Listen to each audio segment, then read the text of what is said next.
Olá, mais uma vez quero te dar as boas-vindas a esse audiobook na próxima dimensão de Carlos Pacelli, junto com o Dr. Inácio Ferreira. Hoje, capítulo 25. No outro dia, logo de manhã, Odilon, fazendo-se acompanhar dos seus tutelados, uma turma de 20 candidatos a médios no mundo, foi recebido por mim e por Manuel Roberto. Vocês me desculpem, expliquei-me, mas aqui não é o liceu. Temos doentes praticamente em todos os níveis de desorientação. Homens e mulheres, jovens e velhos, espíritas e padres. Mas, por incrível que pareça, os espíritas é que me dão mais trabalho. O hospital foi fundado e organizado por Eurípides Barçanufo, responsável por diversos núcleos semelhantes, alguns maiores, outros menores, em várias regiões. Contamos com a colaboração de dezenas de estagiários que se especializaram ou estão se especializando em psiquiatria. Um contingente enorme de enfermeiros e enfermeiras colabora conosco, todos sob a supervisão de Manuel Roberto. O número de internos é flutuante, cerca de 2.000 aproximadamente, mas temos vaga para mais, disse com o propósito de aterrorizar aqueles novatos. Todos os dias entram, todos os dias saem pacientes. Entram e saem de onde para onde? Perguntou Paulino Garcia inteligentemente. Entram provenientes das trevas e saem para institutos de reeducação como o Liceu, por exemplo, fortalecendo-se para uma nova experiência reencarnatória. Em suma, saem para regressar às trevas do mundo. Por que? Insistiu o jovem monitor de Odilon. A religião está sempre presente no desequilíbrio desses nossos irmãos, espíritas, católicos, evangélicos? É uma boa pergunta, Paulino, pois raramente temos um ateu por aqui. Quase todos tiveram práticas religiosas na Terra. Os céticos e os materialistas devem estar em outra parte. Aqui estão os que se comprometeram mais diretamente com Deus, os que foram vítimas de seus delírios de grandeza espiritual, os que mercadejaram com os dons do Espírito, aqueles que não se beneficiaram com o poder do dinheiro, mas com a moeda da influência moral. Pela minha experiência, que não é tanto assim, digo-lhe que a perturbação oriunda do fanatismo é mais danosa do que se origina do materialismo. Deste outro lado da vida, o materialismo não tem mais nada e não é difícil convencê-lo disto. Mas não é fácil argumentar com aquele que espiritualmente se julga superior a você. A lógica dos católicos e protestantes atém-se ao que está escrito na Bíblia, mas a dos espíritas envolve questões mais delicadas. Muitos conhecem de memória todo o livro dos espíritos e não abdicam de suas interpretações pessoais da verdade. Os espíritas não se consideram doentes, começa por aí. E qual é o tipo de tratamento mais eficaz para eles? Tornou Paulino interessado. O melhor remédio de que disponho aqui é o tempo. O que é o que vamos fazer? Conversamos, tentamos mostrar a realidade, organizamos atividade de laboraterapia, auxiliamos a interpretarem as suas visões e as suas vozes.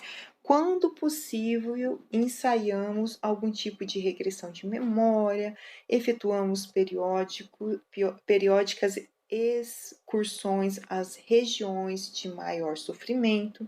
Sim, porque em pior estado do que aqueles que aqui se encontram internados estão os nossos irmãos que ainda não demonstraram a mínima disposição de serem socorridos, presos às sensações da vida material que não querem deixar ou estão estacionados nas regiões fronteiriças do túmulo, ligados a grupos de espíritos rebelados. Olhando para os 20 jovens, entre rapazes e moças, que Odilon trouxera para nos visitar, disse-lhes sem rodeios: caso não cumpram com o dever, é o que os espera. Mas vamos entrar. Primeiro, quero levá-los nos pavilhões daqueles que chegaram recentemente.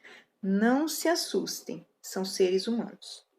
Fazendo questão de não interferir em nada do que eu falava, Odilon se fez acompanhar da turma pelo corredor que indiquei, o qual dá para uma imensa escada que conduz ao porão.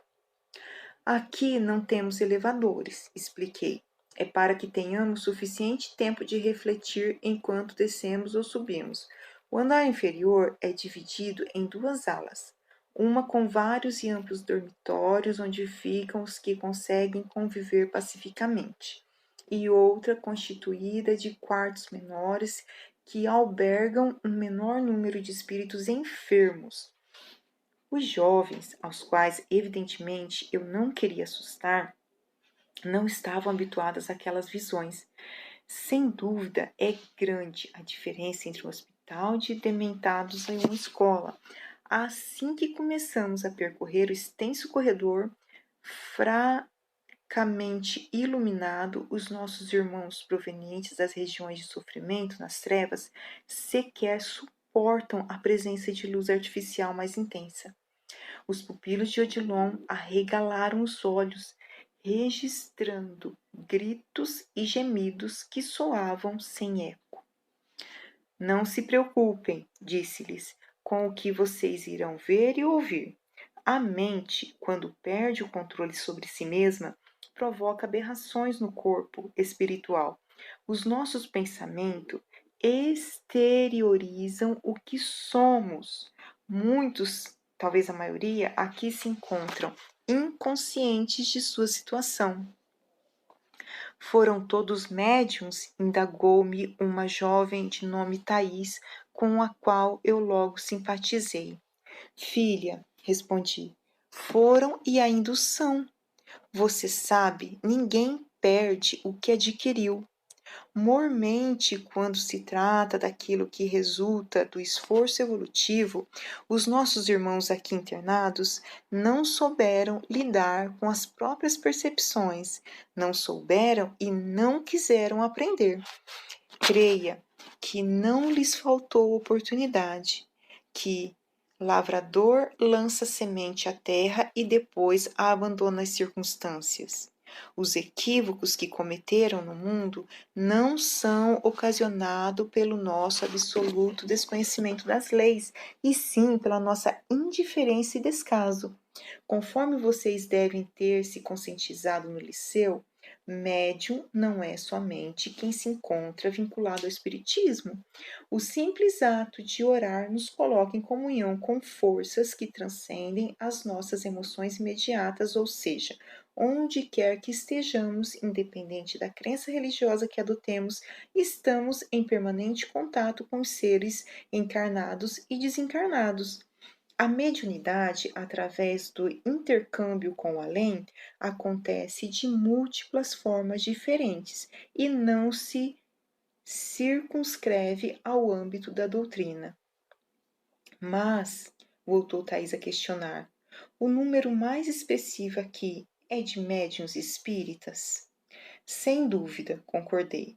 Por menor tenha sido o nosso tempo em contato com o Espiritismo, ele foi o suficiente para nos esclarecer e, consequentemente, criar-nos condições em nível de consciência. Muito se pedirá a quem muito recebeu. É a culpa pelo que fazemos que nos torna vulneráveis às consequências das próprias atitudes. O inferno exterior, do qual todos procedemos, é o reflexo do inferno que estabelecemos em nós, sendo a presença de Deus na criatura a consciência, por mecanismos que desconhecemos, mantendo-se incólume a todo e qualquer nível de desequilíbrio e de ignorância, nos cobra o retorno à harmonia. Os quartos menores e os dormitórios maiores são destituídos de portas. Tão somente os espíritos que, por vezes podem se tornar agressivos, como é o caso de Nélio, ficam confinados em celas especiais. Porém, apesar de não serem dotados de portas, existe um sofisticado controle que, criando um campo magnético, impede que os doentes ganhem os corredores e empreendam fuga ao mesmo se misturem com os outros internos. Observem, enfatizei, a situação destes nossos irmãos. Vejam como é difícil a retomada do equilíbrio. Em que situação muitos deles serão reconduzidos ao corpo? Em que labirinto foram se meter